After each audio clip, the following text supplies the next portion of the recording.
Welcome to the Sunday mornings at the Marxist Library. A reminder before we start that we are recording our presentations and the discussions that follow and post these for our wider audience.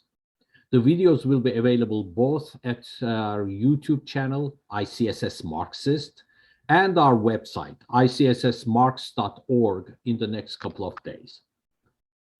As the ICSS group, which stands for the Institute for the Critical Study of Society, we are a group of volunteers who organize the meetings and a larger group of participants who meet every Sunday to discuss the world matters, politics, economics, environmental issues, peoples and workers' movements, imperialism, neocolonialism, history, classes, and class struggles impacting the world and human societies around the world.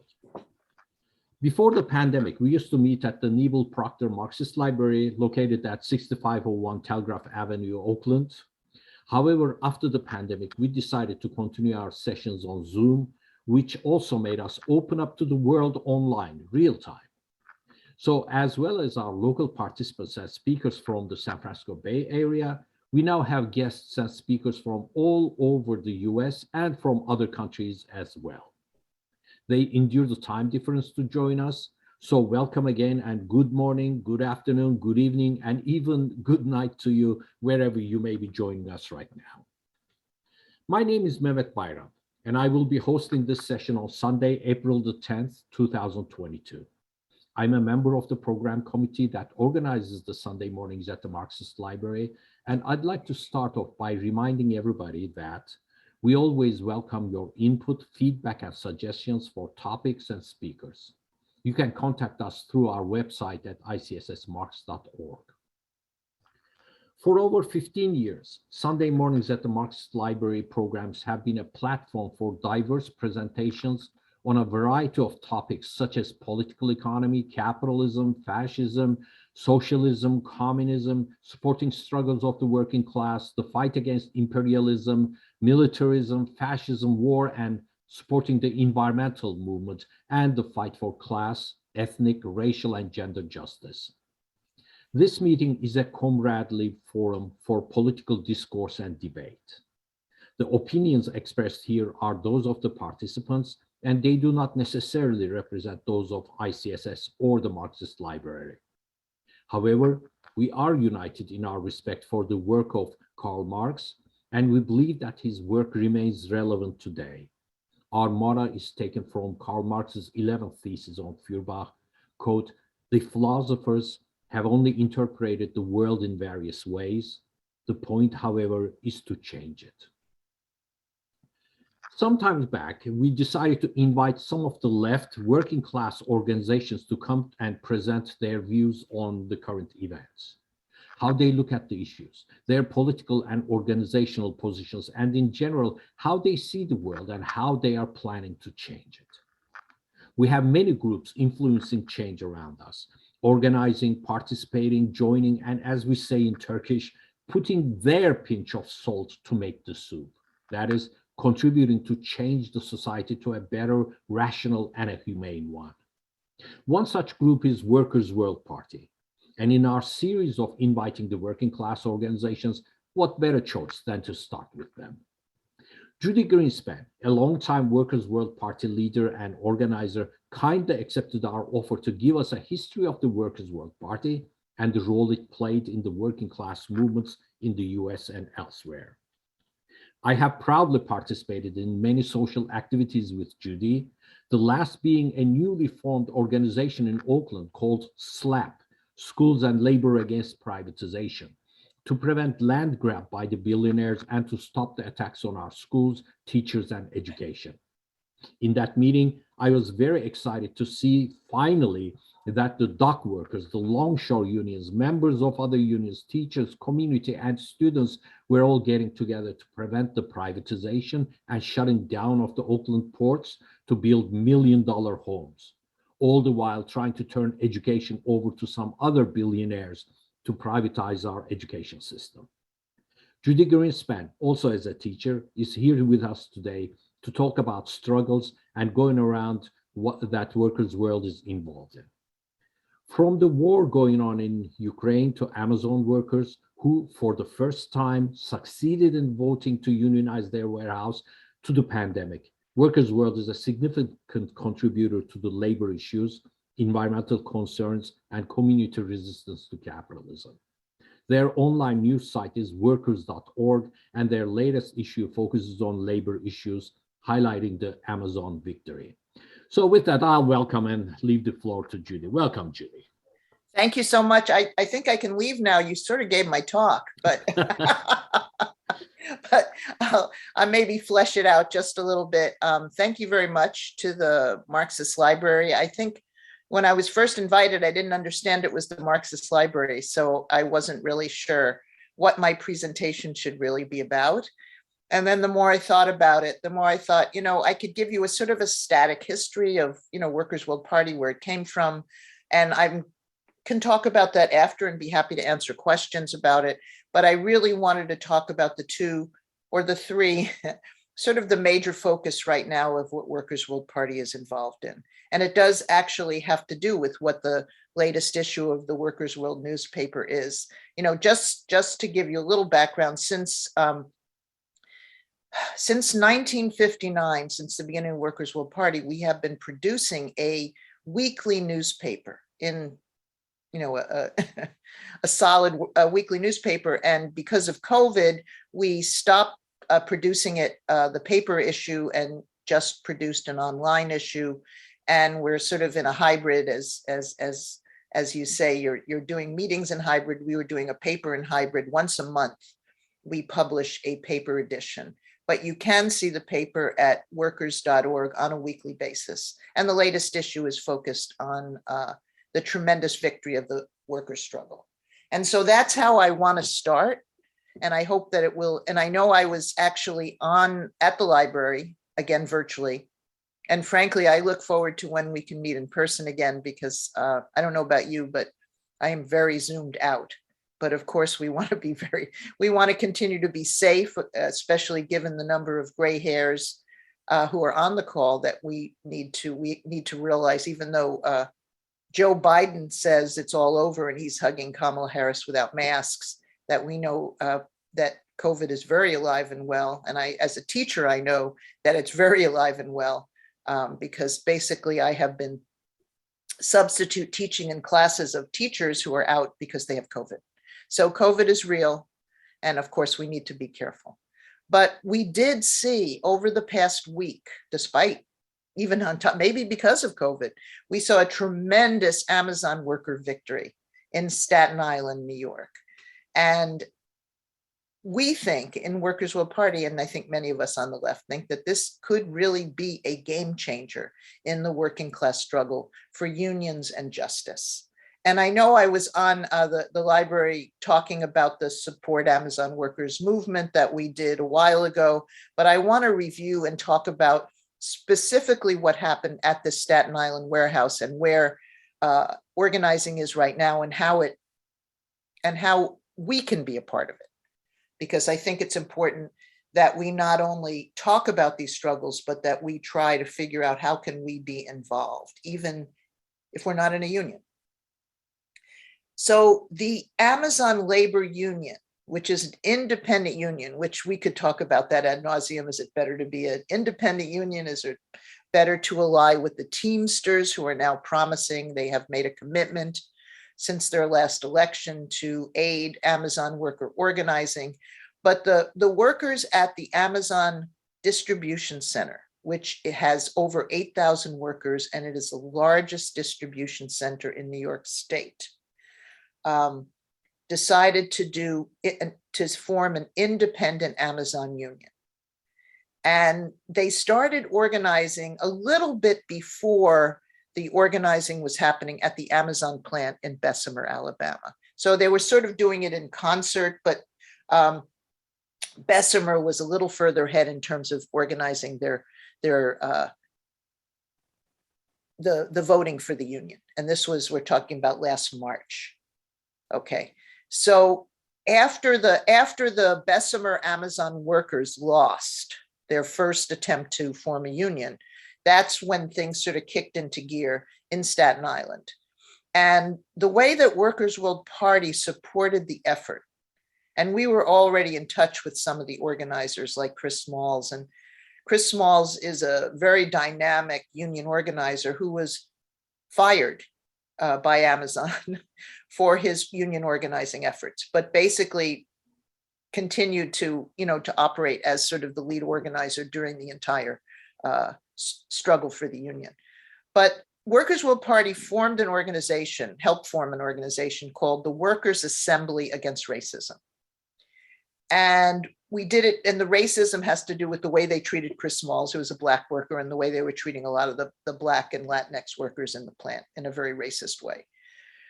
So the Workers' Assembly Against Racism was active throughout the entire unionizing effort in terms of doing support work.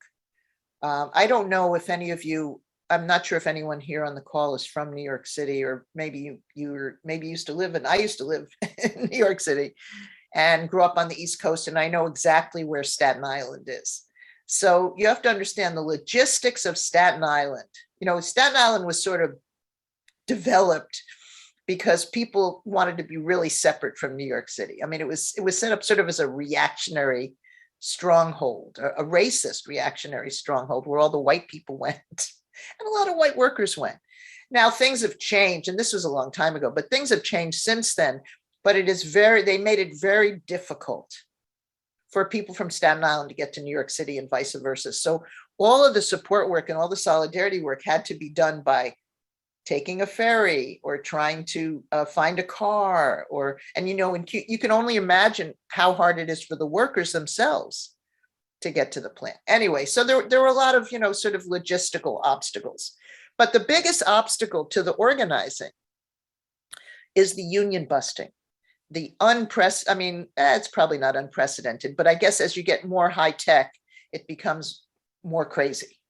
So one of the things that they did besides the racist attacks against Chris Smalls, and Chris Smalls was actually arrested for bringing food into the break room during a break at the Amazon plant for the workers. And he was depicted, the way, and he went in with 3 workers, and the only one that they arrested was him, and he was the only Black worker. So it's definitely sort of epitomizes the racism. and his firing was eventually overturned by the National Labor Relations Board, and they ordered him rehired. Chris is sort of on the fence as to whether or not he wants to go back and work at Amazon. So there was Amazon put up these screens, these wide screens in every area that constantly broadcast anti-union propaganda. They forced workers to go to information sessions where they had to sit and listen to garbage about how, joining a union is going to be really horrible and this and that. And we also know, Amazon had this policy that if you were overheard even saying the word union, you would be disciplined and possibly fired. So they really had to, it was an amazing organizing effort. And it was really aided by WAR, the Workers' Assembly Against Racism, and other groups. The YCL, Young Communist League, came on a little later, and even to the point of helping do phone banking to workers about voting. And they won. Last week was an incredible victory. And it is the first time in this country that Amazon has been organized. And Chris Smalls recently stated, he said, they've gotten over 50 calls since the victory. While they're organizing, they got calls, but they got over 50 calls from different areas of the country for Amazon workers that want their assistance. Now, Chris also recently met with the president of the Teamsters, because they reached out and said, hey, you want to talk? Maybe we can help. The real chore is that now, once you have a union, then you have to go in and negotiate a contract. And that's definitely a big task that they have to do. And at the same time, all of this Amazon, the buzzing, and I can't tell you, this is like really an electric shock. We're not feeling it out here for whatever reason. I feel like any day now things could break out, at Amazon plants here, or other places, and it seems to be mostly happening in and around. There's some activity in Chicago, there's some activity in the South, and there's some activity in New York, in the East Coast. And at the same time that the vote was going on in Staten Island, there was another vote going on in Bessemer, Alabama. The Retail, Warehouse, and Department Store Union, RWDSU, is the union that is helping the organizing drive or leading the organizing drive in Bessemer, Alabama. They just had their second vote. They may or may not win it. There's about 400 contested votes. It's all in front of the National Labor Relations Board. We have some feelings about, not just we, but many areas of the working class movement, including some unions like the Teamsters, have second thoughts about banking your campaign individually to the National Labor Relations Board. It's like going to court, to win something, and you realize that, no, you have to do it in the streets. And then maybe you can change the mind of the court. But anyway, they have 400 contested votes. The vote is close, much closer than it was the last time. The last time it was 2-1 against the union, because Amazon had done such a brainwashing effort. But we're hoping that it will in fact be, that they will win. Let's see. Yeah, I meant to put my timer on, I'm sorry. That they will in fact win the union vote at that time. But at the same time, and you can't forget to mention that I think the Amazon organizing really sparked the organizing that's going on in Starbucks. And Starbucks all over the country, starting in Buffalo. And I will tell you, we have a comrade who was active in the original salting. And the reason I want to mention salting is that this is a sort of a phenomena that's happening among a lot of young people who are very similar to what the communists did in the 30s and the 40s, which was to deliberately go into plants, deliberately go into unorganized areas.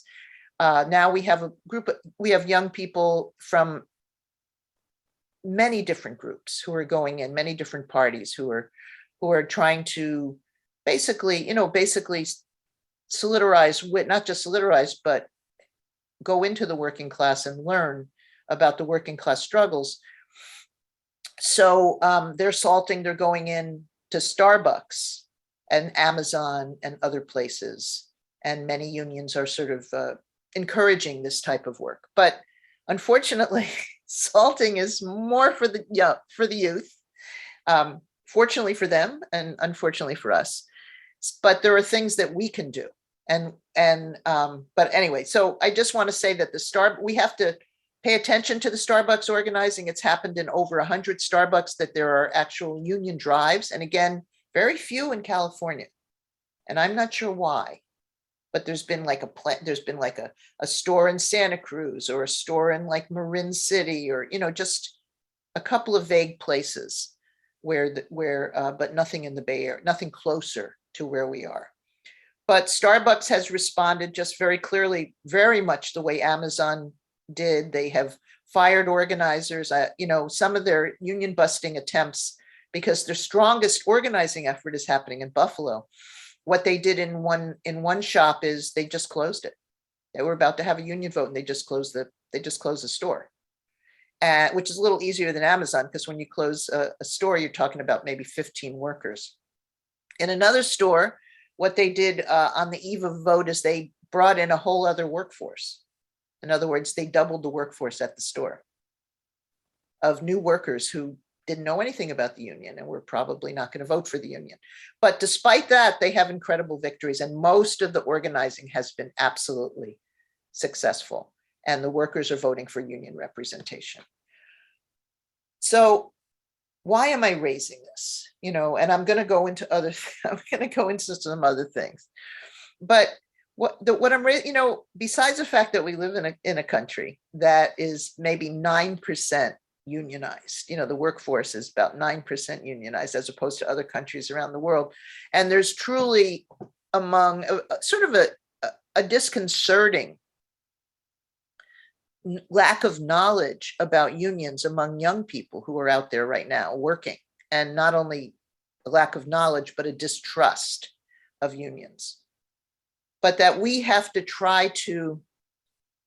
see that these efforts are in fact hopefully going to usher in a whole new wave of struggles. And that's one of the things that we're looking forward to. And that's the reason why we have tried to organize a Support Amazon Workers Network, which now we have expanded, of course, to include Starbucks. And we're looking forward to many different struggles. And war, if you go anywhere and you look if you just raise the whole issue of the Amazon labor union victory, you can't help but see the signs that the Workers' Assembly Against Racism made. They're very prevalent. And the workers themselves knew that it was Workers' World Party and have, basically done what they could to thank us, as well as to embrace the solidarity that war offered. So while the ruling class is busy trying to prevent unions, and we talked about this, and I probably don't have to talk that much about it, although, I would be very pleased if we all actually had the same position on the US-NATO war effort in Ukraine. But just so we're clear, Workers' World Party is opposed to the US-NATO war effort in the Ukraine. And our demands are everything from disband or abolish NATO to US-NATO hands off Russia. We believe that the Russian intervention was provoked by the fact that Ukraine has sort of been let itself be used as a patsy for US and NATO imperialist efforts. And they pulled back from their long-held neutrality, decision to be neutral. And in fact, that position dates back to the fall of the USSR. When the wall was taken down, it was very clear that NATO agreed that Germany would be reunited and NATO would not move any further east. And of course, that hasn't been true. And we know that, with the 2014 US-NATO instigated coup, which brought in Nazis and fascists and a right-wing government in the Ukraine, that they set the stage for the type of situation that's happening right now.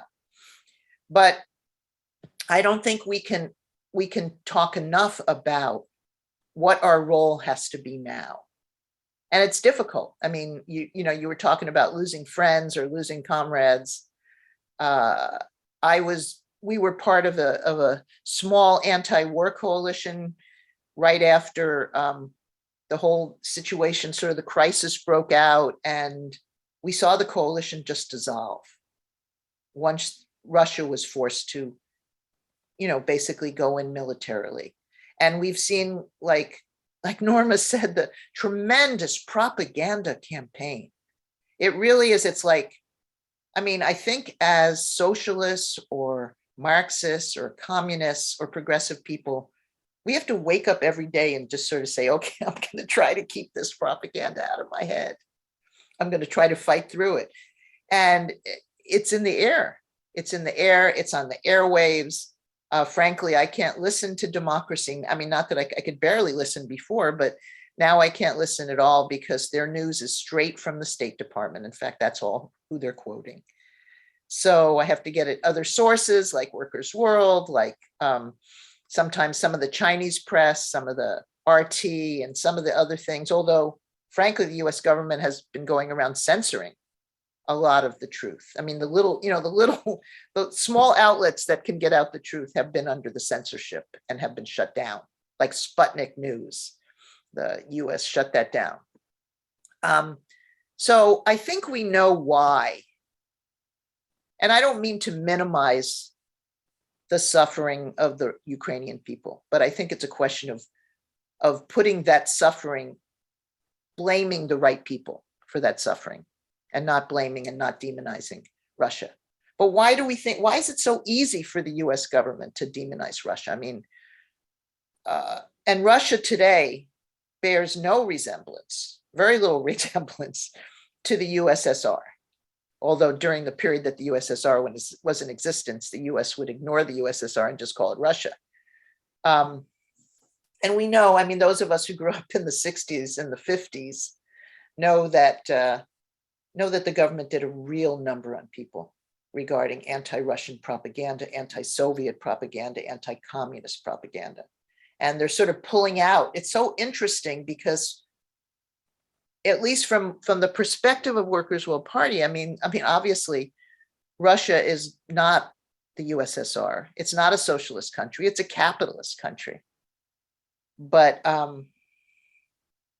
the interesting fact is that it finds itself in the same defensist position that the USSR was always in, which was surrounded by imperialists and fascists trying to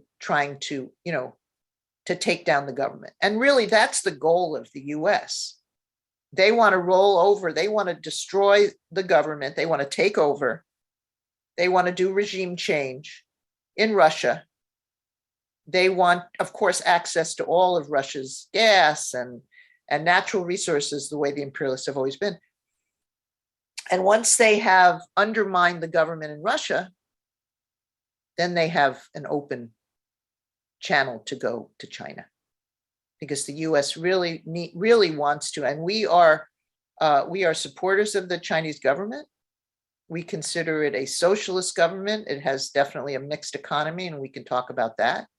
But we see it as a government that has to be supported, as well as Russia, which we see right now. Russia is playing an anti-imperialist role.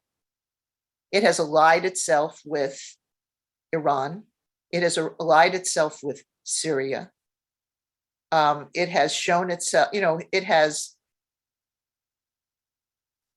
has relations with Cuba. It's really interesting, during the time that the USSR was in existence, there were a lot of problems between the relationship between China and the Soviet Union.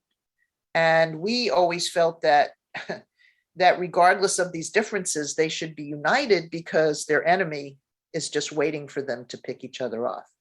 And now we see the situation where Russia and China are actually quite closely aligned in the Ukraine, and seem to be quite closely aligned in terms of, certainly in terms of fighting the murderous sanctions.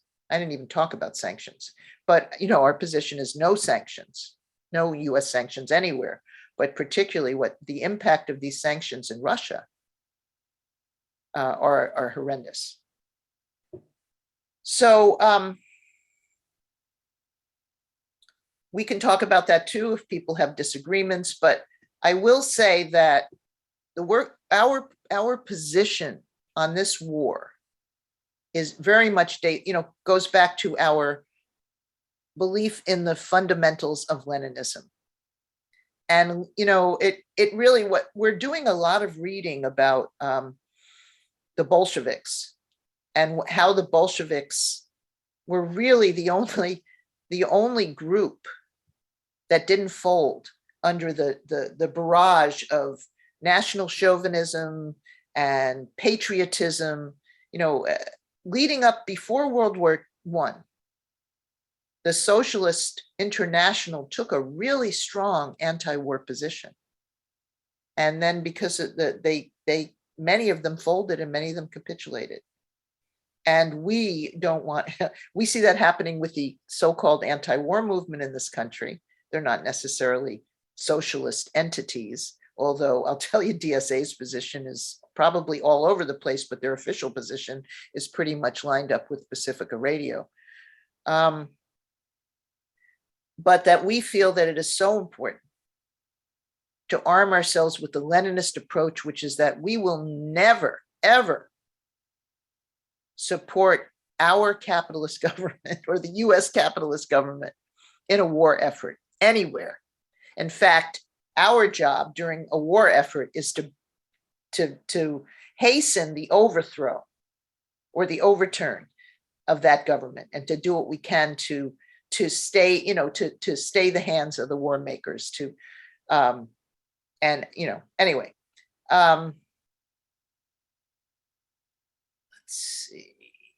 but, and really, what the Bolsheviks did is not only did they oppose the war, but they brought in, they did a revolution. They did two revolutions, once against the Tsar and once against the bourgeoisie, and ushered in the first socialist state in the world. So that would be great if we could do that, right? But I will tell you, I'm sickened by, I'm sure you are all sickened by the portrayal of Russia as being the biggest, the biggest purveyor of violence and atrocities. And it's just like, wow, rewriting history, everything from the genocide against Native people in this country, to the history of the enslaved Africans, to the dropping of 2 atomic bombs. We're supposed to be so worried about Russia and nuclear bombs when the US is the only country that ever dropped a nuclear bomb on any population in the world in history. So it's important that, and I mentioned, I'm going to drop some information in a little bit, the Black Liberation Forces. I mean, very few, it's hard to get clear anti-war statements, but the Black Liberation Movement, I think I dropped it in the chat, is very, very clear: dismantle NATO, rescind the $16 billion US allocations to support the war in the Ukraine. US imperialism is a main danger to peace. And it really does, this whole period right now is, to me, reminiscent of the early days of the Vietnam War, of the US involvement in the Vietnam War, because the Vietnamese had to deal with the French, right? They had to beat the French, and then they had to beat the US. But I remember very clearly as a teenager, I didn't, or even before as a teenager anyway, you had no one to talk to. You lost a lot of friends. You can't talk about the war. Everyone, you're a communist. And I was, but it's sort of, there was no middle ground. There might have been some pacifists, but the pacifists were always like, well, the US is wrong and the Vietnamese are wrong. And I was for the liberation struggle of the Vietnamese. So it took a very long time to where we could even win people over to the position of US troops out now. It's not a question of negotiations, it's a question of US troops out now. But what about now? And one of the reasons why Workers' Will Party is so concerned about all of this, from the ALU to the Amazon workers to the crisis in the Ukraine.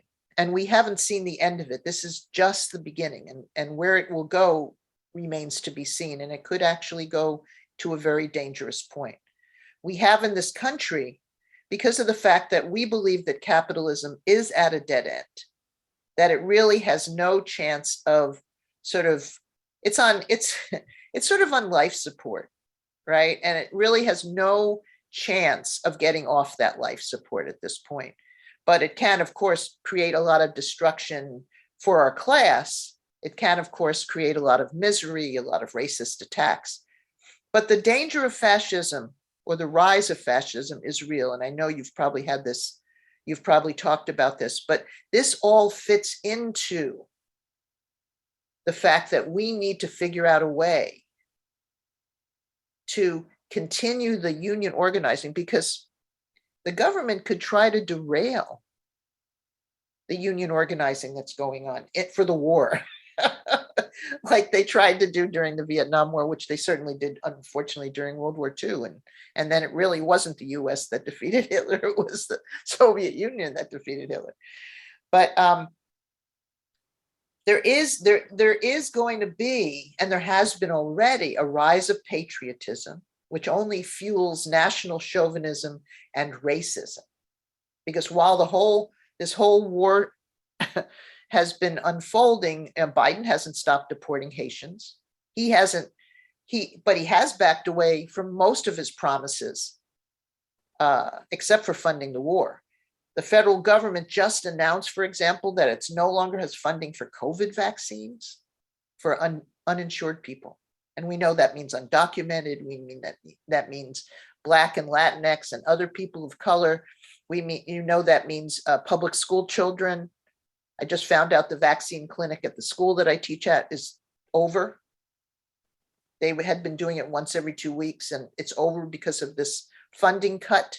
But we know, of course, the federal government has billions of dollars. And I want to give you an example of one way the working class can intervene in the war effort. Italy, which is, Italy is really a junior partner in all of this, but they're in NATO.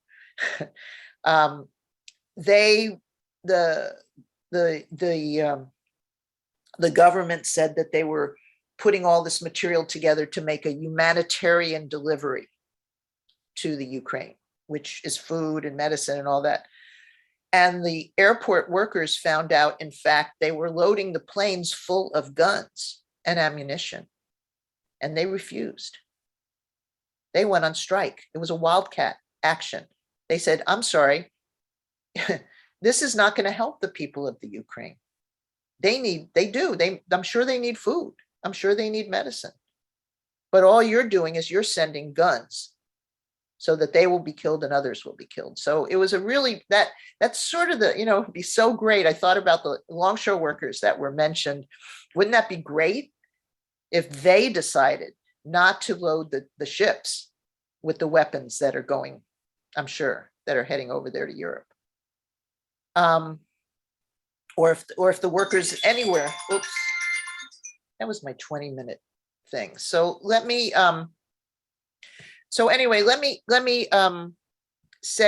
Let me just say that obviously the way to build an anti-war movement is also to tie it in with all the funding that we need here at home. And it's probably pretty clear to all of us what we need the funds for. Okay, so where does all this activism come from? About one of the founders of Workers' World Party, his name is Sam Marcy, and he died probably about 22 years ago. I have to look it up, but he died, I think, before 2000. He wrote a document outlining in about 70 years ago. He wrote a document outlining what he termed as the global class war. And this sort of is the foundation for why Workers' World Party takes very different views. Workers' World Party was a tendency, or was a sort of was a group that emerged from the Socialist Workers' Party after about over 10 years of agitating within the SWP to change their positions on a lot of different issues. Workers' World Party did not support, in fact, argued for the SWP to join in a coalition with the Communist Party to fight the Cold War. They urged them to join the coalition to save the Rosenbergs. They urged them to support Henry Wallace when he ran for president against Truman. They urged them to support the Chinese Revolution at a time when it wasn't clear whether or not to support the Chinese Revolution. And of course, they were a group. Workers' World Party emerged sort of in the shadow of the Cuban Revolution, and we were and have been and always will be one of the strongest supporters of Cuba and defenders of Cuba as a socialist country. So Workers' World Party has always we've interpreted Marxism, Leninism as sort of as a very alive, it's an alive science. It is constantly changing. There are conditions that change it. We were also, we don't have a fixed position on the fight for self-determination we have a fixed position, but we don't say, oh, it is only this way that we see it. We see Black liberation and self-determination based on what the oppressed communities decide, not based on some formulation of a fixed, like, oh, there has to be a Black nation in the South, for example. So Workers' World Party has always had sort of independent, but what we believe to be what we believe to be a broad and supportive position. So the global class war is the war that is going on, and it's still going on today, even though there is not a Soviet Union. Obviously, when Sam wrote it, the Soviet Union was the main sort of the anchor of the global class war. And now the global class war is the socialist countries and the anti-imperialist and the forces fighting against US imperialism, like Syria and other countries like that, like Iran, as well as, and of course, like the Palestinians, absolutely. And of course, all the socialist countries in Venezuela, and Cuba, and China, Vietnam, and the countries of Africa who took an anti-imperialist stance. You know, half the countries of Africa voted, well, a couple of them voted against the resolution condemning Russia, but half of them did not vote at all. Half of them abstained from that vote because of their relations with Russia and because they knew that was not the right position. So the global class, not only including the working class, and what I mean by the working class is anyone who's not a capitalist. People, you don't have to have ever worked in your life to be a member of the working class. And you can be in prison because prisoners are incarcerated workers and migrants are workers and transgender workers and sex workers and all part of this global working class. So numbers wise, we're very big. The capitalists are very few. So it's within this context that regardless of differences we may have, what we try to do is we take a broad stroke, and in relationship to the class struggle, in relationship to US imperialism, we support wholeheartedly all the members in our global class camp.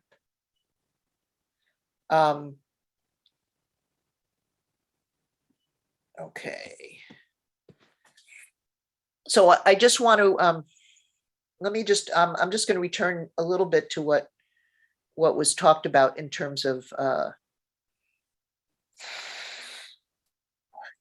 struggle that's right now going on in Oakland.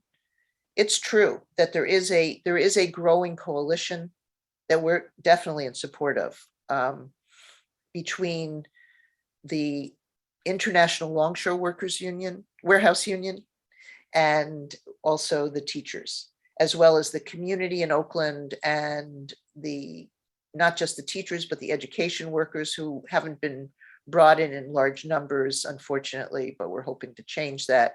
And we do have an action plan. And by we, I mean the coalition. It's called SLAP. That was not my choice.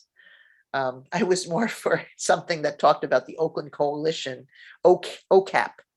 But people like SLAP. I think it was influenced by Will Smith's and the Chris Rock incident. But anyway, regardless, it's a little bit of an in-your-face thing. Schools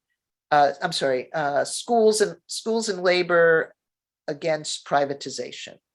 And it is all about privatization. And it is all about, it can be tied into the fight against the war. It can be tied into the fact that, what do you mean you do not have funding for these Oakland public schools? You have to close 11 public schools.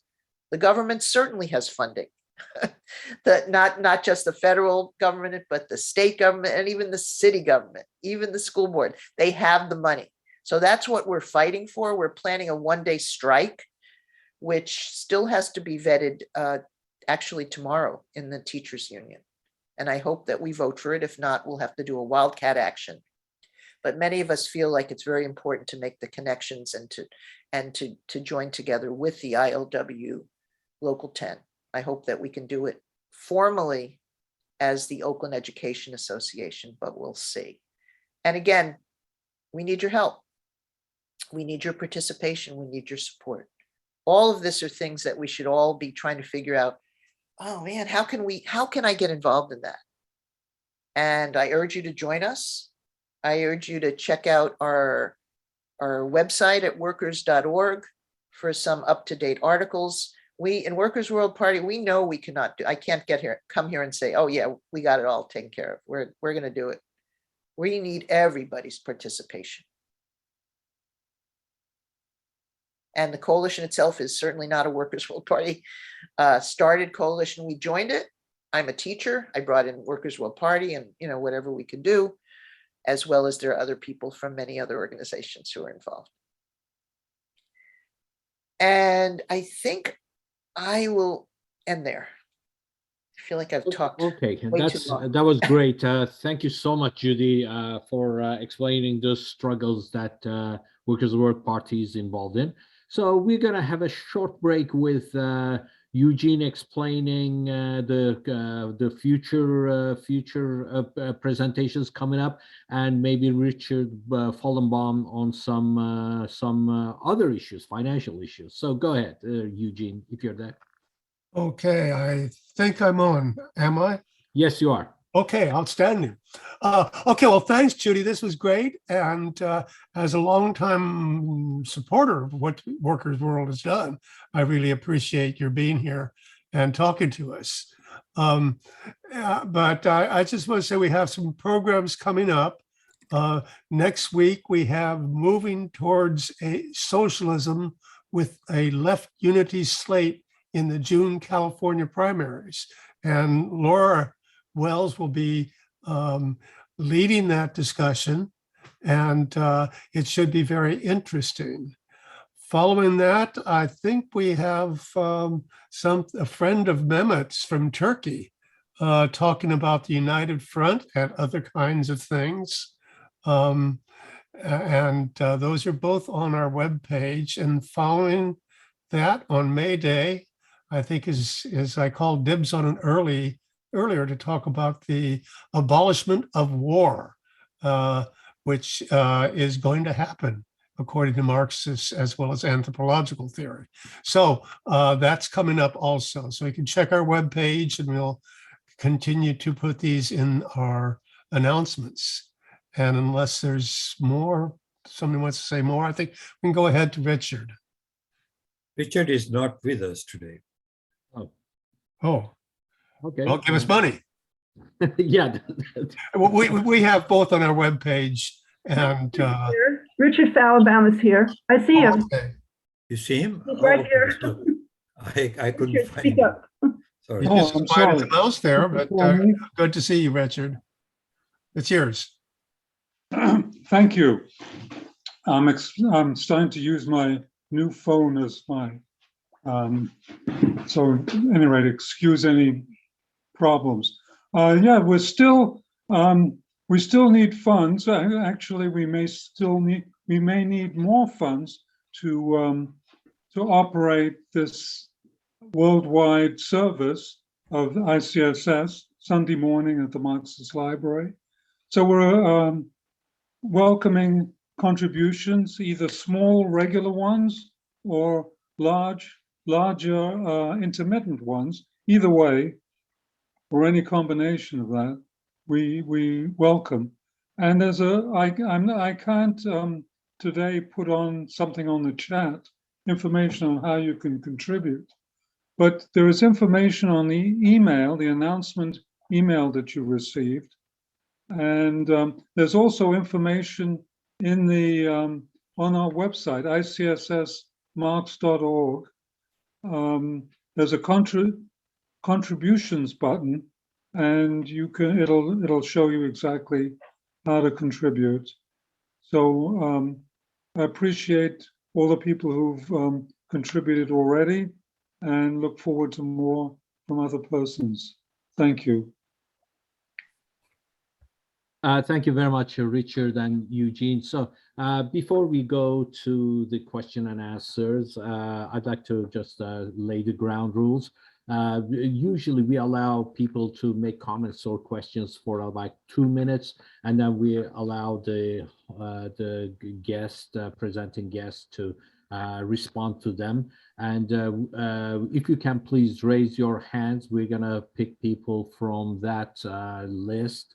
And I see only one hand for the time being, but I'm sure others are gonna come in. So let's start with Norma, please. Go ahead, Norma. Hey, everybody. Judy, that was a real pleasure, or horror. Anyway, it was very well done. I've posted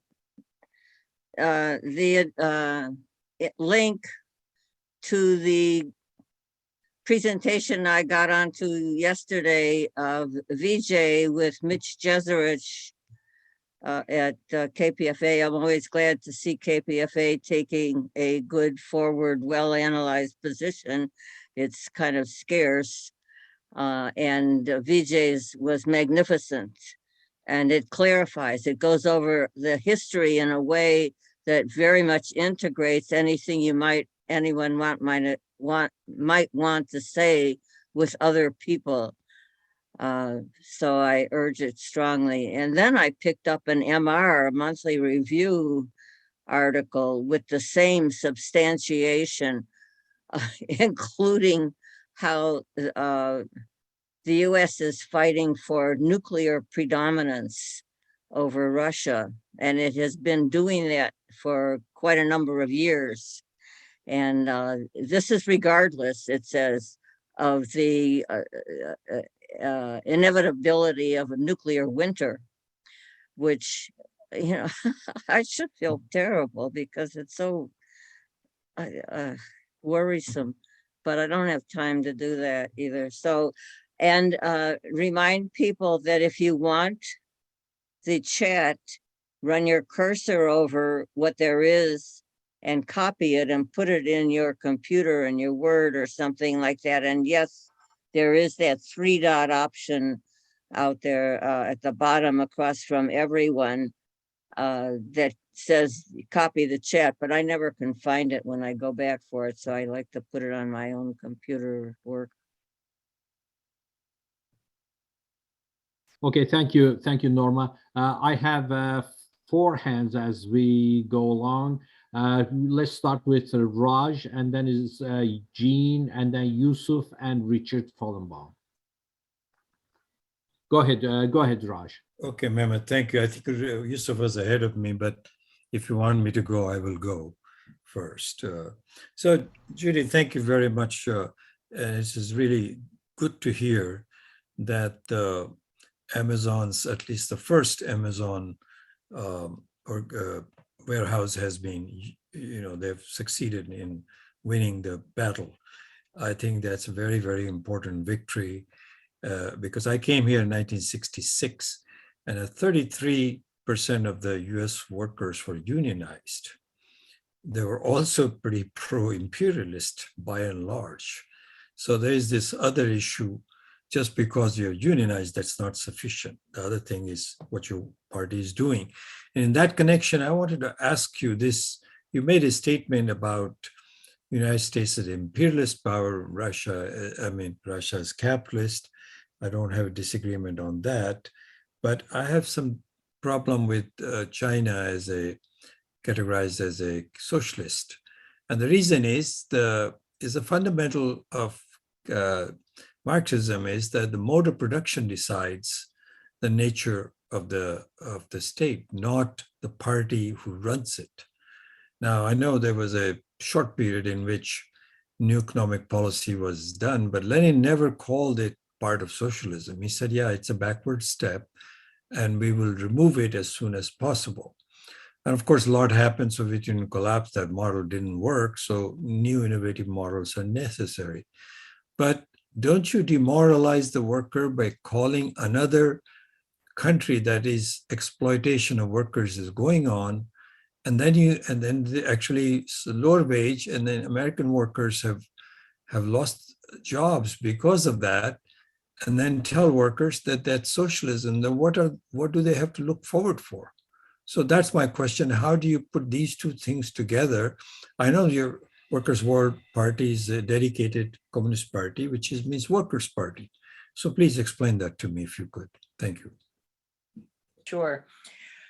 There are a number of developments in China which we don't support, but we believe that the economy is basically that the means of production are on a socialist basis, that it's a socialized means of production. That because of the fact, and you could even say because of the fact that the Soviet Union is no more, that China has had to bear, China and Cuba, in a sense, has had to open their economies to some degree to capitalist development, to things that they never wanted to do. You know, when the so-called the special period, the period right after the fall of the wall, and right after the fact that the Soviet Union no longer existed, and the Soviet Union helped to, you know, basically subsidize the Cuban economy in a big way. And that's a great thing that they were able to do that. But once it, you know, then the bottom fell out of the Cuban economy. And then they introduced something which they were, I mean, Cuba's different than China. They're much more open in terms of, you know, they said, well, we're going to have to reintroduce tourism. And which means, you know, we're going to have to basically reintroduce some of the capitalist, you know, problems that we have tried to get rid of. Now, China has had to welcome in some degree of capitalist ownership and production. But I believe that the Communist Party and China and the overall socialist structure is still intact. And I believe that there have been many instances where the government has intervened in various labor disputes to make sure that the dispute comes down in terms of the workers, which doesn't mean, I mean, there is definitely, we have, you know, you can go on our website and you can see there are articles about a growing millionaire class within China. I mean, there are definitely warning signs, but there are also, you know, it's really interesting that China, and we can't read too much about it, and China is, along with Russia, is they're the two most heavily sanctioned countries. But China has basically overtaken the US in terms of technology, in terms of science, and in terms of development. And they also, you know, if you read some of the things that China has done, for example, in Africa, in countries in Africa, and their relationships with governments in Africa. And it's not, you know, when the USSR was in existence, we weren't totally uncritical of everything they did. But we also realized that they were operating from being the only, you know, they were operating from being in a very defensive position, and they were operating from being the only socialist country at the time. China is really to ignore it would be to, they are a socialist bulwark. They are right now, they are doing incredible things. Their Silk Road Initiative, their relations with countries in Africa, the differentiation, if you look, how does the US go in and provide aid? The US goes in and dictates, they bring the military in, they take over the economy. And then if let's say there's a revolution or something happens, they have a dispute, they pull everything out. They don't leave an infrastructure. Everywhere where China has provided aid in Africa, they have trained a whole population of workers, of engineers, so that the people of the country run it themselves. And they certainly haven't gone in and militarily penetrated these countries. So are there problems? Yeah. And let's look at the way China handled the COVID pandemic, which the US is so upset about, right? Oh my God, they locked down towns, they abused their rights and this and that. That could not have been done except through socialized planning. The fact that China had, I think, less than 5,000 cases of COVID. How many? 1 million people have died in the United States.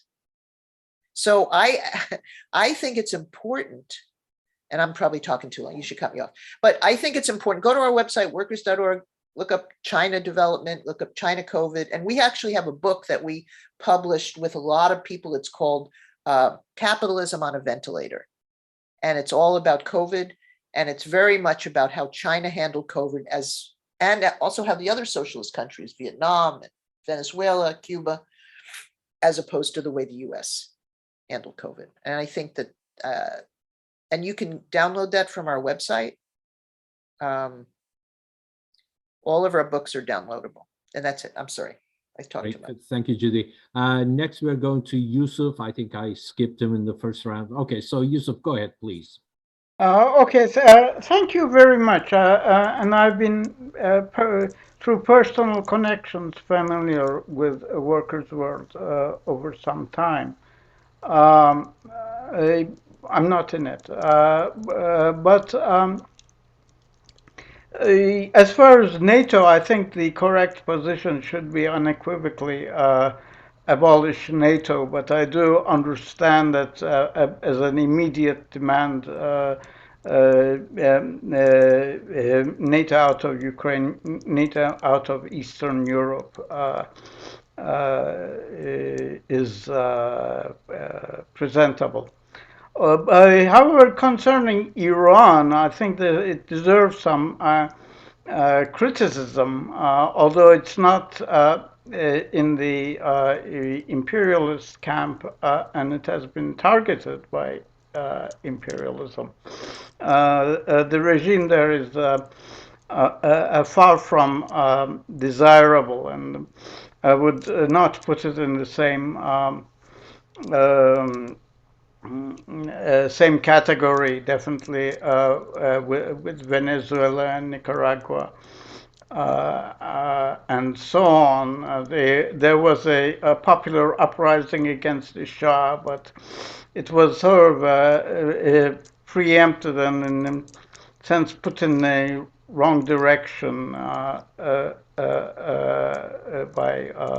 right-wing forces, but for certain reasons it remained anti-imperialist. So some comments on those 2 points, please. Okay, so first of all, you should understand Workers' World Party was very active and supporting the fight against the Shah. And I myself remember all of the demonstrations that I went to. I mean, they were some of the most energetic demonstrations. The Iranian students and the Iranian young people were like, we would march for hours. And oftentimes we would unite with the Palestinians, which was such an international struggle. So, and we also have comrades who were killed and, you know, who were rounded up, who were jailed. We understand what happened when Khomeini took over, when the left was basically jailed. But the role that Iran, and it's sort of like, what is the role of the US anti-imperialist, the US communist movement, the US, based in the US? The role is to defeat our imperialist government, and not necessarily to sort of, you know, there's a lot of attacks on Iran. The US would love for there to be a regime change. They don't really care, you know, if it's worse. They just want somebody, in there who's friendly to the US and not friendly. Iran has been an ally of the Palestinian struggle and continues to be an ally at a time when the US and Israel is pulling, you know, all of these right-wing I mean, the fact that, you know, Israel felt it could actually appear in person with all of these Arab governments was such an affront to the Palestinian liberation movement. So we can't underestimate the role that Iran and Syria, I mean, you could argue there could be somebody here, Syria, and say, well, you know, don't you think Syria, it's not really, shouldn't be put in. It's the role they're playing in the world vis-a-vis the main enemy of the world. And yes, we could spend a lot of time criticizing, but where's that going to get us when the real enemy is here and the US government is constant? We need to be clear that we do have allies in the world. And I know if you're Iranian, I don't want to, you know, that is sort of, in a sense, and just like if somebody was here Syrian and said, oh my God, you know, I can't support, you know, it's an internal effort for the communist movement or for the working class movement within those countries. But the role of the anti-imperialist movement or the people in the US is to say US out now, US hands off. And the sooner that we make the revolution here, the sooner all of the struggles around the world will be able to deal with the problems that they have. Because I think, one of the things that Lenin really talked about was the fact that everybody thought that the first socialist country would be in Europe, right? Would be in the West, in Western Europe. And it wasn't, it was in Eastern Europe. But the revolution is moving slowly west. And we have to hasten that, whatever we can do. Thank you, Judy. Let's go to Jean and then Richard Fallenbaum. And then I have on the stack Nina and Laura Wells. Okay, am I on? Yes, you are. Yeah, okay, great. Well, thanks you, Judy. This was great. And I really appreciated your stress on working class struggles. And I should say that I am a retired union member and I still have my union dues deducted from my retirement check because that struggle is so important. But I wanted to address, back in the day, in the early 70s, we had a study group in Long Beach, and we always paid close attention to what Workers' World had to say. And I found it very useful they had a great, or still do, I guess, have a great webpage that you could just put in a search item like Tibet, and you get all their articles on Tibet, which would make so much more sense than other people were presenting. So I really appreciate that. But what I wanted to say specifically is when I came up here to Long Beach, Oakland, I fell in with a bunch of Workers' World Party people. But then I guess my question goes to the unfortunate split between the two branches of Workers' World Party. And the people I had known best were those that went with PSL. But I still know a lot of great people that are in Workers' World Party. Yourself, Sarah Flounders is a member of our Vets for Peace China group. But I just, and we're disappointed, I would say, that there are two branches of Workers' World Party. And I don't know if you want to go into that, because as far as I can see, the positions I see are not different. So why are there two of you and only, rather than just one? I guess that's the question. And maybe it's a hard question, but that's what you're here for. So Right. I'm here for the hard questions. thank you. Thank you, Jean. And, I think if any branch really suffered from the split, it's really the Bay Area that suffered, because it wasn't, and don't ever tell PSL that they're another branch of Workers' World Party, because they have done what they can to distance themselves from Workers' World Party, which is, what they feel like they need to do. So, it was back in 2004, and it was at a time of great popularity in the anti-war movement. And there was a very vibrant organization, which was started, by the way, by Workers' World Party, called Answer. And Answer exists today only, of course, when the split happened, Answer, PSL, Party for Socialism and Liberation, took Answer. And I'm not begrudging that. I'm just saying that's sort of what happened. And pretty much the entire Bay Area branch of Workers' World Party quit, left. And I will tell you that this was done, I mentioned that we were a tendency, or we were a group within the SWP. And it's interesting because Workers' World began within the SWP, but spent 10 years arguing and trying to win the party over to a different position, the Socialist Workers' Party, based on what we thought was an error in their judgment, including their lack of support for the Soviet Union. And we didn't win it. And then we reached a point where we said, okay, well, we have to, and the we meaning I wasn't even born yet, but I was born in 59. But anyway, while this whole argument was going on.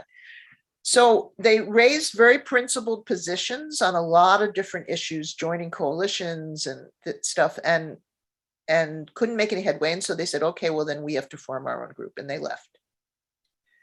The group that left Workers' World Party did not do that. And apparently it was not even clear. I mean, there were never any political positions that were stated that were different. And you're right. Today you can look at probably their newspaper and you can look at Workers' World and say, huh, their positions are very similar on these hard issues. Why aren't they still together? Oh. And I will tell you that since the split, and maybe more recently, there have been instances where we've worked together. We're totally interested in working class unity, and we're totally interested in working together. Usually, for the most part, they don't contact us about things they're doing in the Bay Area, and we're much smaller than they are, and they're, but I don't necessarily want to. I think that the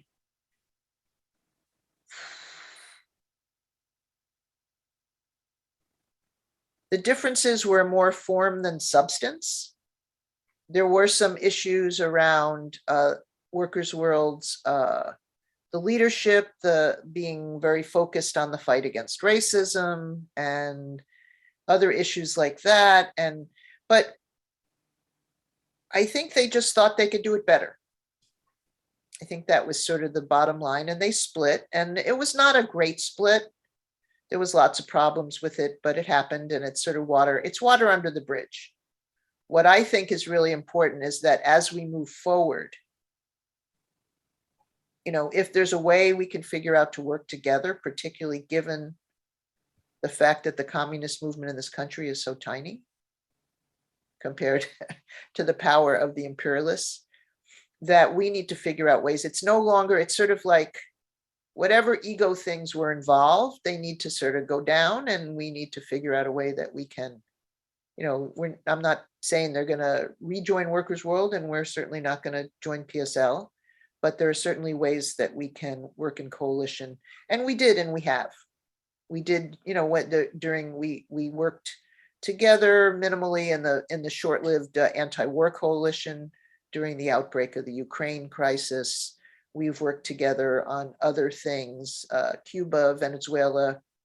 PSL is involved in the effort to stop the school closures in Oakland as community support. So, but I think that might be a question that you posit to them. All I'd say is, I will tell you, frankly, it was unfortunate. And do I regret that it happened? Yes. But obviously it happened. If I could just add there real quickly, that's kind of the feeling I get. And it's sort of like, well, we saw a happy marriage and it broke up, and we want to be friends with both of you, but we don't understand. And basically, I think a lot of people on the left feel the same way, that we really love you both and would like to see you get back together, basically. Yeah. But I know there are possibilities, and that's just a feeling from the left. Some will put it more strongly, saying that you have an obligation to get back together. But I wouldn't go that far, having gone through a couple of unhappy marriages. Not unhappy, but not long lasting. But anyway, thank you so much. Okay, you're welcome. Thank you, Judy and Jean. And now we are coming to Nina. Please, Nina, go ahead. Oh, yeah, this is for our speaker. I just wanted to clarify Zelensky, President Zelensky of Ukraine very much wants the war not to happen. I wanted to figure this out here from what you said, because he would very much and has asked Putin to stop the war, because Russia attacked Ukraine. These are so basic that these things I'm stating that I would assume you know that, but I'm just going to state it because from what you said, it wasn't clear. It almost sounded like both of them enjoyed being at war together. No, I don't think so at all. And Zelensky would and the people would very much like them, Russia not to attack them. and to go away. Yes, they've been very clear about that, and in the in the meetings of Putin and Zelensky, who's the president of Ukraine. And so I just wanted to clarify what you meant. I mean, you were talking about some group that sent back some arms. It seems to me that the Ukrainians, unfortunately, in this situation, have to defend themselves. And if they don't, you can see, maybe you don't follow this anymore. You got turned off to the horrors that are happening. But when they're occupied by the Russians, there's quite a bit of activity that's very horrible that the Russians perpetrate on the civilians, and of course, they bombed the Russians bombed a train station and killed 50 people in that one, and then injured 100 something. So I'm just thinking, why, don't you understand that the Ukrainians don't want this war?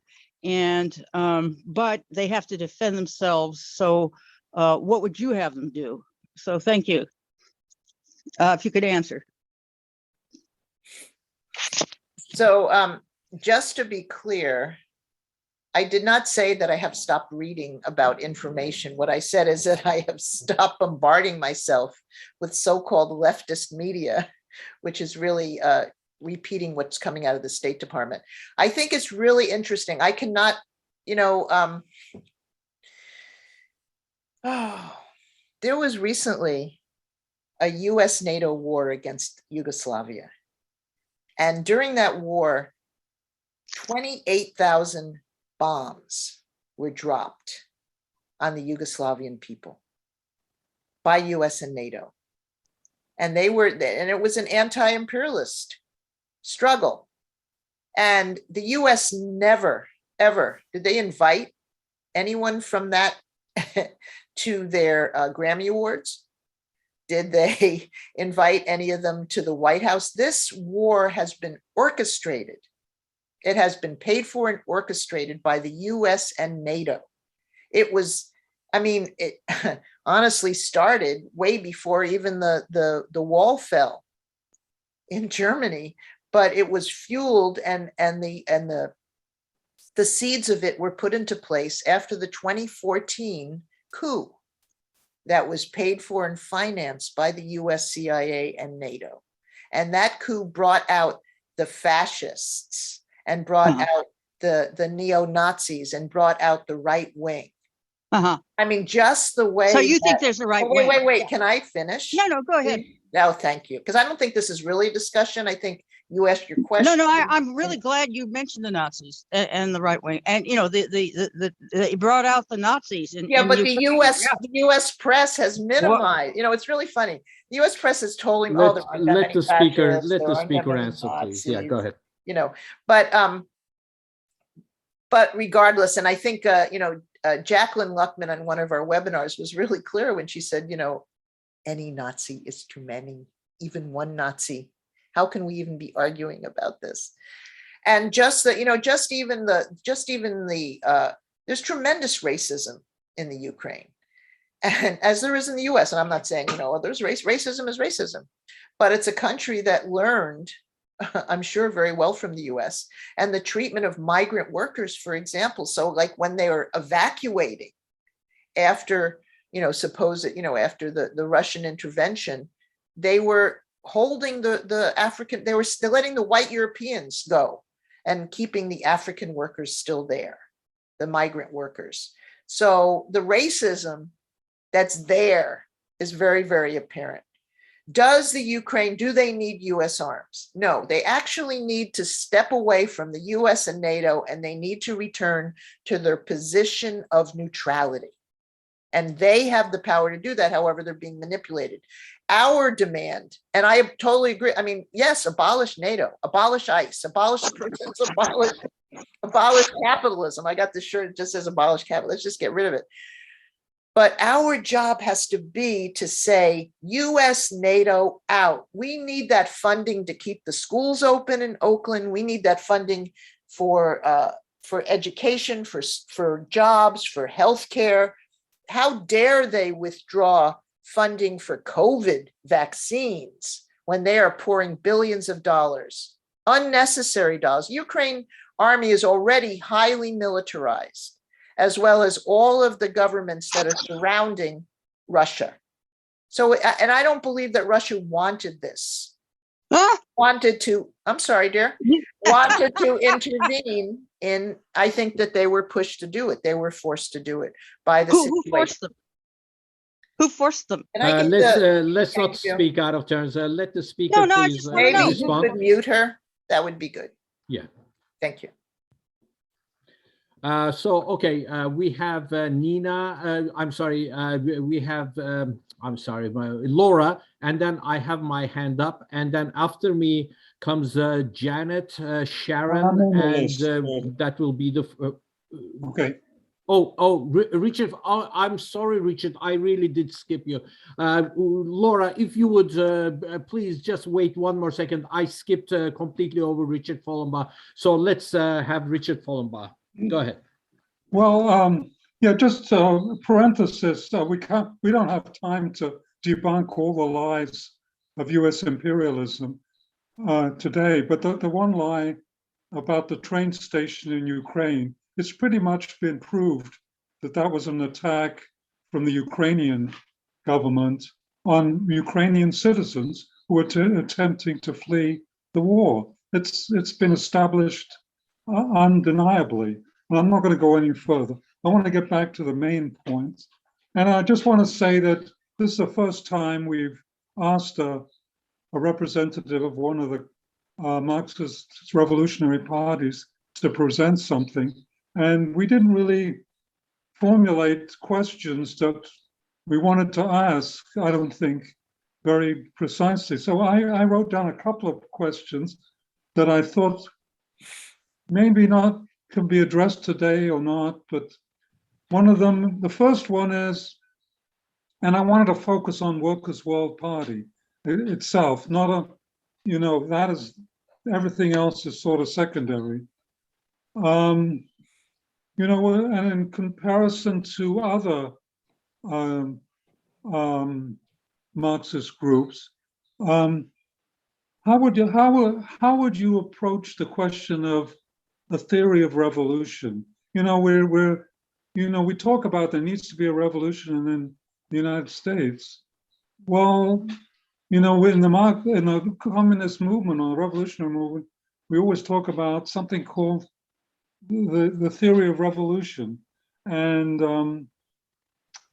it's a little bit unclear, but I just want to put it out there. The second question I have is, okay, I'm a Marxist, would-be Marxist, and I'm thinking of joining one of these organizations. And usually what happens is we end up in one or the other just by accident, who we know, who we don't know. So, I want to put it in a more systematic way.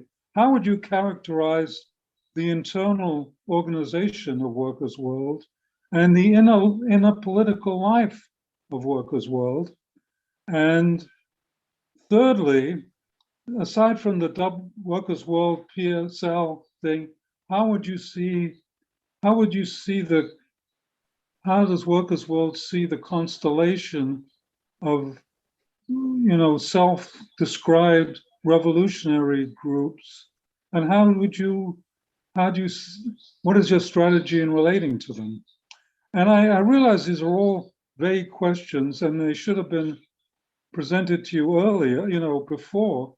So I don't expect a complete answer, but I just want to throw them out there as sort of things that we all need to talk about. Okay, let me start off by saying obviously we think that we are the best fit for everyone, right? Everyone should join us. But we understand that that's not necessarily the case. And we understand for many different reasons, it's hard to think about joining a Marxist-Leninist party. But we do say, and we say it very clearly, that it is really important to be part of a Marxist-Leninist party, that rather than operating as individuals, that we really need in this country in terms of building a revolutionary movement, in terms of recruiting the best of the working class into a party, we need to do that. Now, that aside, what Workers' World Party, the theory of revolution, I would, we've always been a party that proves itself in the streets, that proves itself in action, because we know that armchair revolutionaries are nice, but the best thing is that Marxism is a guide. It's a guide to, it's a science. It's a guide to looking at the world. The Leninism certainly is that too, but it's what you do that really proves who you are. And we believe that we've proved ourselves, that we have, and I was, talking about sort of recent things, but for example, we called the first demonstration against the Vietnam War at a very early, I think it was like 1962, 1963, at a time when again, nobody was against the war. People were trying to figure out. We actually got a letter of thanks from Ho Chi Minh. And we called it, we had a group, in the 60s, we had a group called Youth Against War and Fascism, which means we were concerned about fascism and we were concerned about war even back as early as the 60s. And this group was the young people in Workers' World Party, and most of the people at that time in Workers' World Party were young, and who founded the party. And we took strong anti-racist actions. In 1974, we spearheaded a campaign against the racist attack on busing in Boston. And we brought national attention to that struggle. Not because we thought that busing was the only answer to the fight against racism, but this was the struggle that was happening in Boston. And this was the struggle that the Black community in Boston was facing. Vicious, violent attacks based on an attempt to integrate the schools in 1974. So we've been a party that doesn't sit back and just think about things, but that we try to test our beliefs, our theory in action. And there are plenty of other examples. Like, for example, after Ronald Reagan was elected, there was this whole chill that went through the movement. The movement was like, oh my gosh, what are we going to do? In fact, it was sort of like when Trump was elected, but in the early 80s, people were like, oh, we got to move to Canada. We have to run because fascism is here. And I don't mean to minimize the harm that Ronald Reagan created certainly for the poor and oppressed in this country, and certainly for the working class. But we held an anti-war we held a national demonstration, a march on the Pentagon in 1981. And the movement said, don't do it. Can't go to the Pentagon. It's too hard. This is not the time to have, and we did it because we said, no, this is the time. And this was specifically, if I remember correctly, specifically geared towards US intervention against the struggle that was going on in El Salvador, as well as other, and it was the first demonstration where the issue of Palestine was brought in. So we are not afraid. We don't look and say, well, this is only as far as we can go. We always look at connecting all the issues. And we're a part, we believe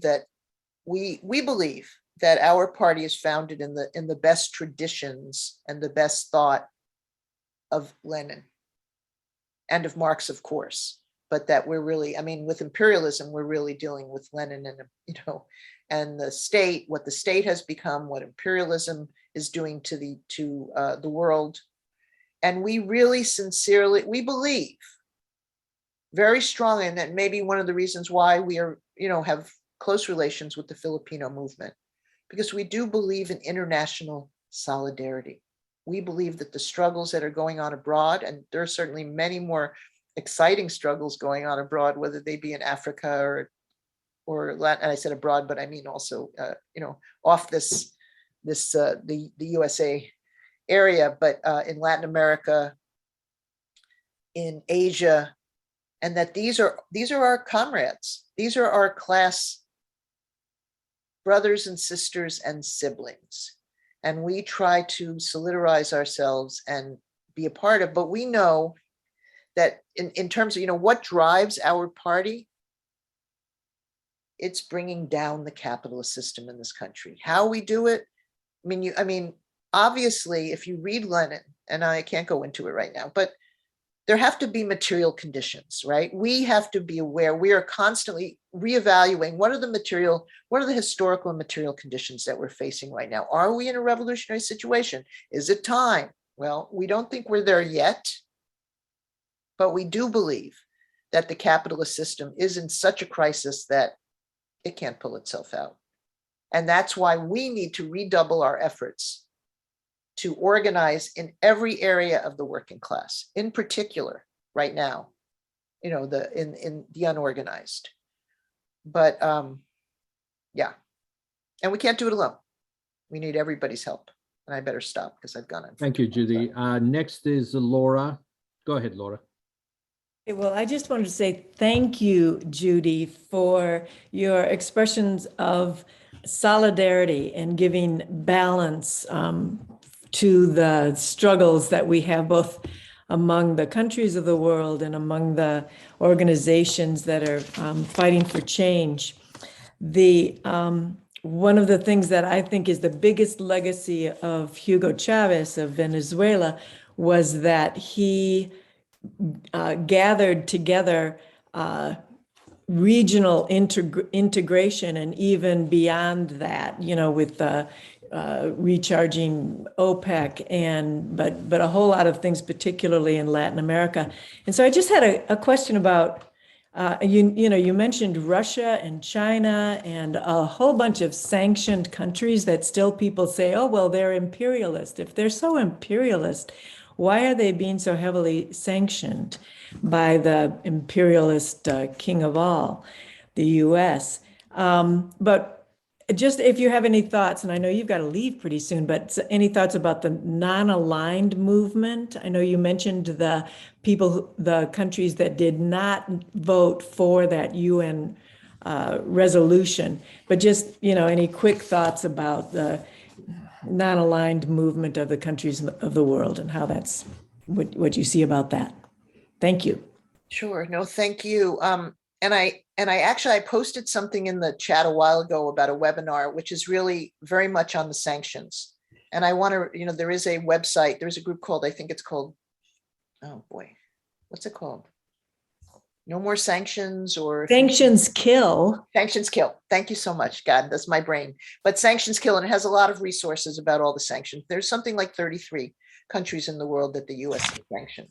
And sanctions are war. We should just be really clear that the sanctions that right now that Russia's facing will lead to hunger, will lead to a disruption of their economy. It's been very detrimental to China. It is incredibly detrimental to Cuba, which is, Cuba is like done amazing things with so little. And the sanctions continue to keep it down. So that has to be certainly a priority of whatever movement that we build, that all the sanctions end. I think that, I don't know, the non-aligned, I don't think that that's really a term that is even used anymore. I could be wrong, but I think it's that the world is being, the US is losing its foothold in the world. The US is no longer the force that everybody feels like they need to kowtow to. And countries are, the fact that I think it was like, I forget, 28 countries in Africa decided to pull back and not support this resolution is very significant. Not necessarily because they're non-aligned. They didn't feel like they could veto it. I think it was Eritrea and one other country that in Africa that vetoed it, but they have relations with Russia. They have relations with China. It's a very different world out there. And again, I think the more that we put the pressure on the US government, the easier it will be for these countries to pull away. So I don't know if but fighting the sanctions is so incredibly important for the survival of all of these, of our class brothers and sisters around the world. Okay, thank you, Judy. Now going back to Stack, I had my hand up, so I'm going to interject myself. And then after me comes Janet, and then Sharon, and then it looks like we're going on to the second round after that. Thank you very much for a great presentation, and I'm going to try to follow up a little bit after Richard Fallenbaum's question. Is that the struggles that you mentioned are mostly on the economic democratic struggles, like the unions, the race, and all those struggles that we are seeing every day in the world. However, at some point, this has to become a political struggle. And I'd like to get your views on how the Workers' World Party is thinking about transforming the the economic democratic struggles to a political level, which is something that Lenin was really, adamant about.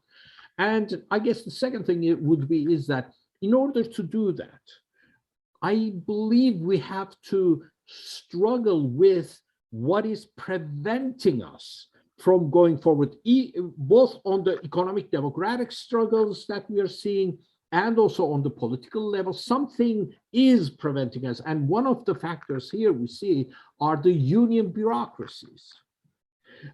Unfortunately, even be that as it may, that we have 9% unionization, even those unions are struggling. The rank and file is struggling to get their voices heard because of the AFL-CIO. There was a rally yesterday and a conference on what the AFL-CIO, the lieutenants of labor, has done to prevent workers' struggles both in the US and throughout the world. I mean, they were complicit in the Venezuelan coup, Chile, everywhere. So what is the Workers' World view on to change this economic democratic struggles into a political one, and how to do it by union bureaucrats to be handled with? Thank you. Mehmet, Judy has told us in the chat that she has to leave now. Yes. I can stay on a few more minutes. I have a 12:30 meeting. I was trying to give myself a 5-minute breathing break before my meeting. And it is sort of it's a party-wide Workers' World Party meeting about the Amazon organizing that I really have to attend. So and it came up sort of all of a sudden. But I will say, Workers' World is totally aware of the top echelons of the AFL-CIO being business unionists, being hand in hand with the war effort. We totally are aware of that. But we're also aware that the most important is organizing the rank and file. And the rank and file is the effort to organize Amazon and Starbucks has not come from the AFL-CIO. It has come from the rank and file unionists. In fact, it's the fear of business unionism that made the Staten Island Amazon workers form their own union rather than reach out to the Teamsters.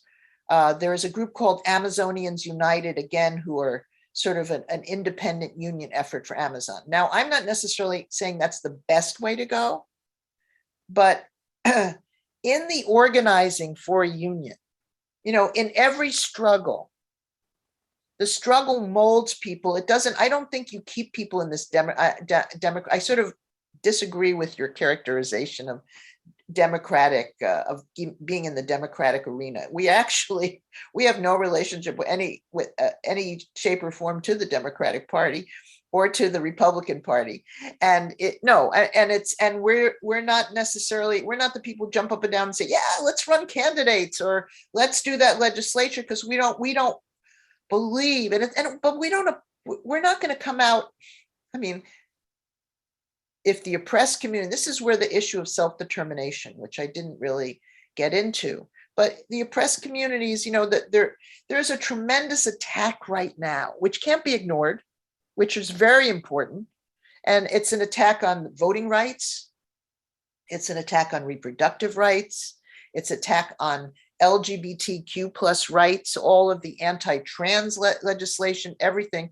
This all has to be part of our fight back. We cannot ignore it because it is, quote unquote, in a democratic arena or something like that.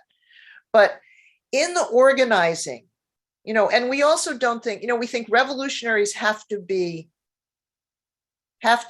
work towards, of course, building a party of revolutionaries and have to work towards a revolutionary period. But we also have to be aware of sort of the historical period that we're in and the conditions. And there's no easy answer.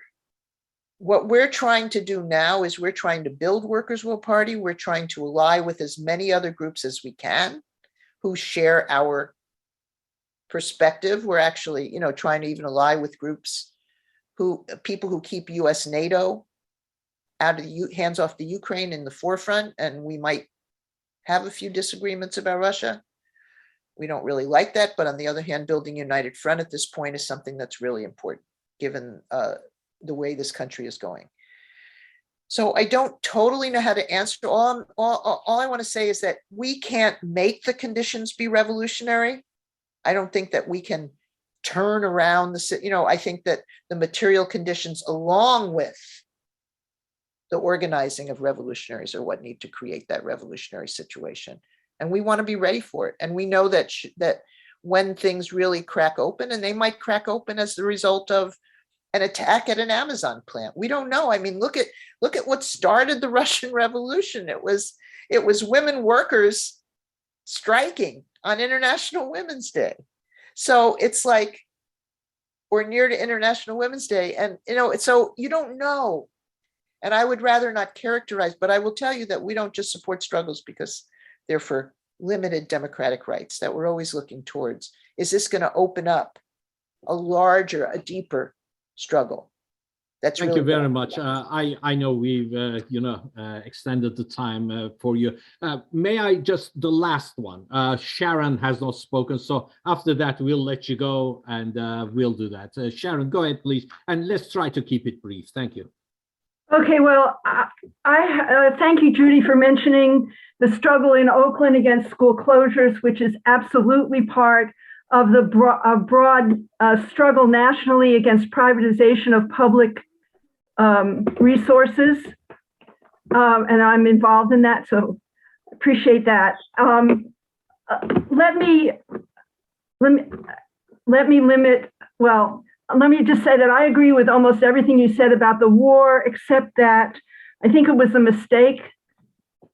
Putin made a mistake to invade as he did, and there's always a choice. People say he had no choice, and I maintain that there's always a choice.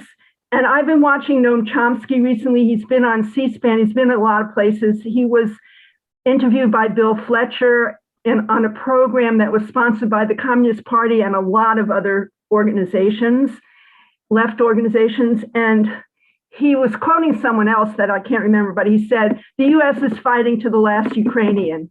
And that's really true. And they are our bourgeoisie. So that's the people that we have to oppose and the policy we have to oppose. But what I wanted to concentrate on is what Richard and Mehmet also were raising. And to me, it's not so much democratic struggles, although I understand why Mehmet says that. To me, it's like, what is the role of the fight for reforms under capitalism in the broader revolutionary struggle? So it's a good thing that workers are organizing spontaneously and winning. Apparently, it's an upsurge. But I think we would not disagree that union organizing itself is not revolutionary. It's the way in which workers can be brought into fighting for themselves and fighting for each other and joining together that helps build a revolutionary outlook if there are revolutionaries among them who can, as you said, have been salted and can talk about the broader struggle. I mean, the Communist Party organized the CIO, and that was a great victory for the working class. But in and of itself, it's not revolutionary. And there's actually a word for the error that's made when people think that those that kind of collapse those two things. It's called economism. It's like all we have to do is, get everybody fighting for their own needs, for higher wages and et cetera, better working conditions, and that's going to be the beginning of the revolution and the socialist revolution, and that is not true.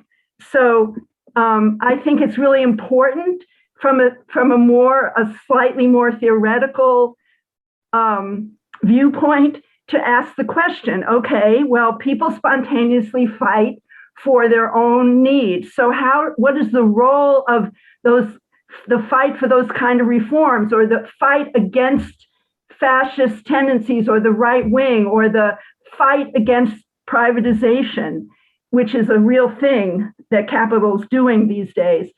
What is the role of those fights in the broader struggle for socialism? Okay, well, first of all, organizing a union is not necessarily economism. It depends on how you do it. I mean, there are plenty of groups that you can say, oh, all they do. Economism is when you just limit your struggle to fighting for higher salary. And that's the problem I have with the OEA, with the Oakland Education Association in the last strike, is that, and now with sort of the leadership holding back and refusing to embrace the struggle against the school closures, refusing to really embrace, I think, the struggle for reparations for Black students, except in name only, and to really organize that coalition that is going to beat it back. You're never going, I mean, unless if you really want to, if you want to develop a party that is steeped in the working class, you have to participate in working class struggles. Certainly not just one struggle, all the struggles, and all the struggles are. And within that struggle, you want to meet the most and develop the most revolutionary forces. And then you want to bring them into your party. You want to bring them into the bring them into the revolutionary umbrella of organizations. You don't want, it's like Workers' World Party, there are some parties that go into struggles and never let people know that they're a Marxist-Leninist party because they're afraid, but we always do, and we always try to, and it's hard. People don't even want to read newspapers anymore. So, and it's hard to talk to people about something broader than immediately what they're facing. But I'll tell you, if revolutionaries sit back and wait, they might as well not be revolutionaries. You have to be in there, and you're going to go in and you're going to make mistakes, but you're hopefully not going to go in and say, oh, gee, whatever the AFL-CIO says is good. I'm not going to say anything against them. You have to challenge them. But I tell you, there are some groups on the left who feel like, oh, all we got to do is we just have to attack the union leadership. So that's not our strategy either. And certainly not in a situation where, we don't necessarily want to openly, we want to try to get them to do the right thing, particularly in the instance of the OEA, and we hope so.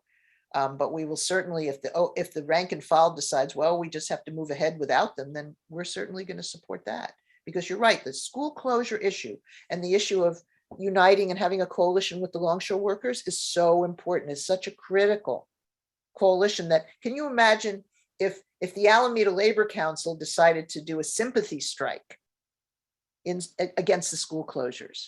That would ramp up the struggle tremendously. But anyway, so I don't look at it as economism, and I think that Amazon is, and it's also like when you're working with workers, you're organizing a union, you're talking about the war, you're talking about racism. Read the articles that we have in Workers' World on the Amazon struggle. It is not just, oh, we're just trying to form a union.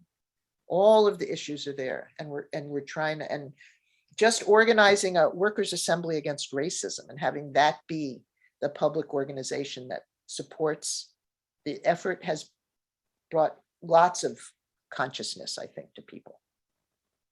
Thank you very much, Judy. Yes, I know you were supposed to go sorry. at 12:15, but we kept you, and thank you for staying extra 15 minutes. But we're going to continue discussing. So anyway, you are welcome to come anytime at all back and give us the views and the developments that's happening. And thank you again for coming. Great presentation. And thank you. I'm sorry that I have to leave a little early, but No I worries. Thank you. appreciate this opportunity. I appreciate all the discussion.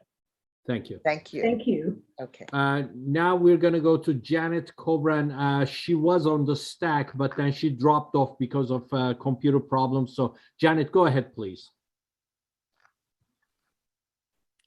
Hi, hold on, let me shut down my other.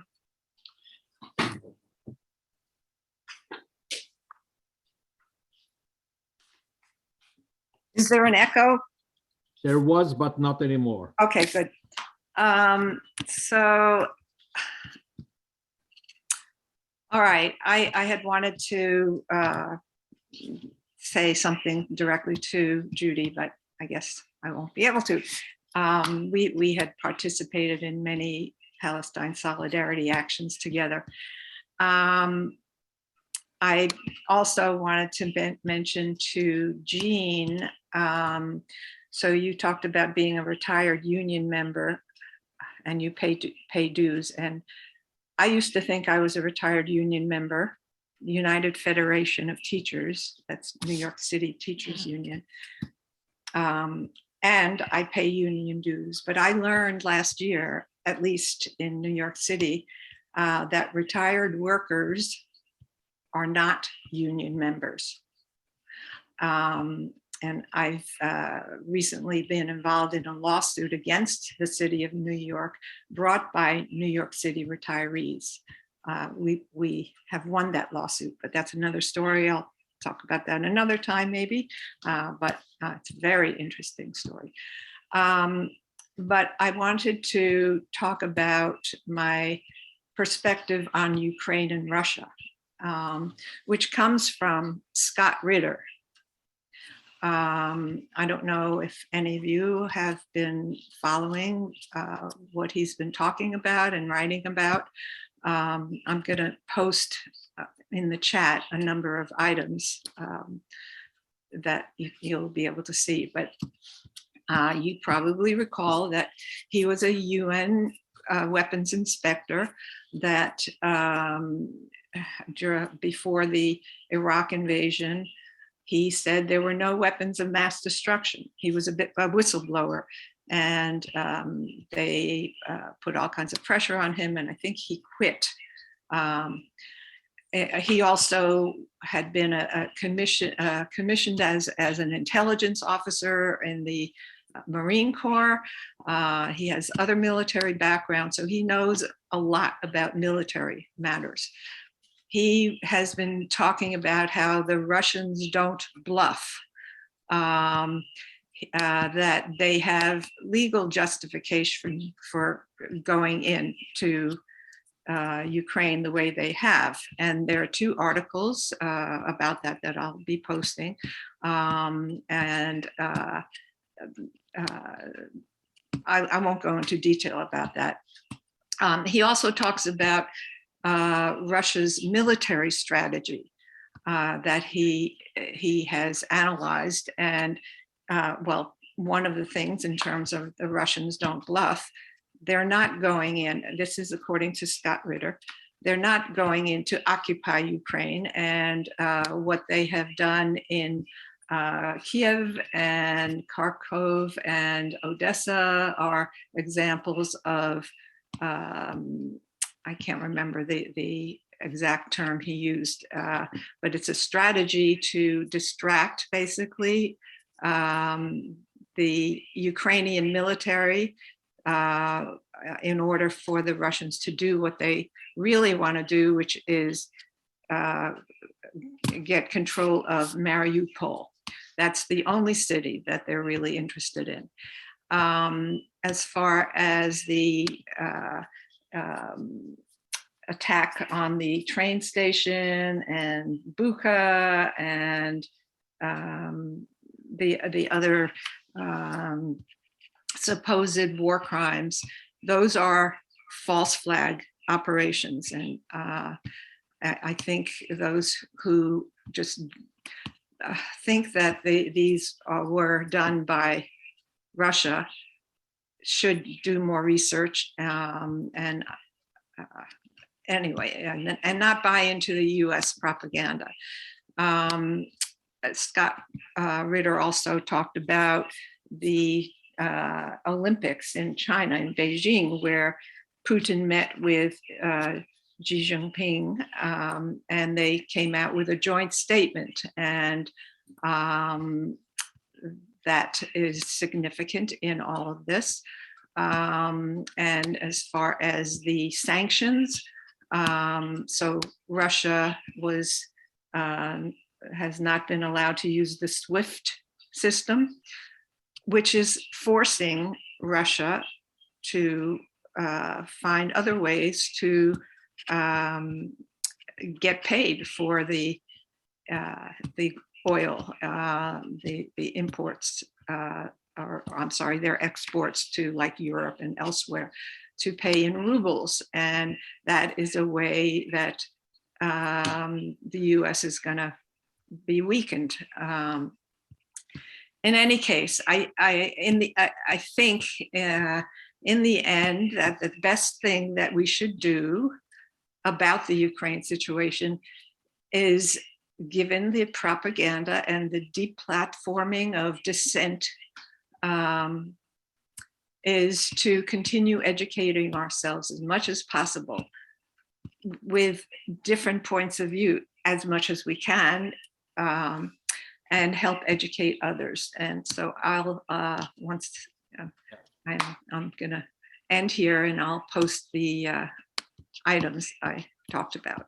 Thank you very much. Yeah. So let's try to keep it under 2 minutes. So it looks like we have now finished the first round, and we are gonna go to the second round. I have Norma, and then Nina, and then Elazar on the list. Go ahead, Norma. Oh, by the way, just before you do, I'm going to stop the recording because we've done the official recording time, so we can talk freely after the recording is stopped. Thank you.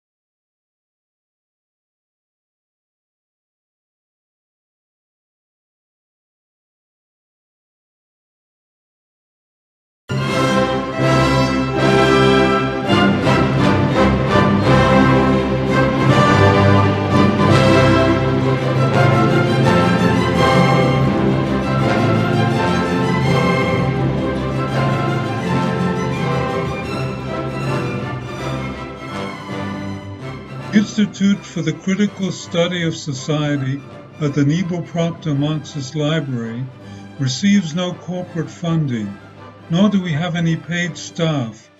We rely on the support of working class folks that share our commitment to the socialist legacy of Karl Marx. We continue to need funds to meet necessary expenses. Since we can no longer pass the hat at our in-person forums, please send contributions to our treasurer, either online via PayPal or by check. The PayPal ID is ICSS Sunday, SUNDAY, at yahoo.com, and the name is Richard Fallenbaum.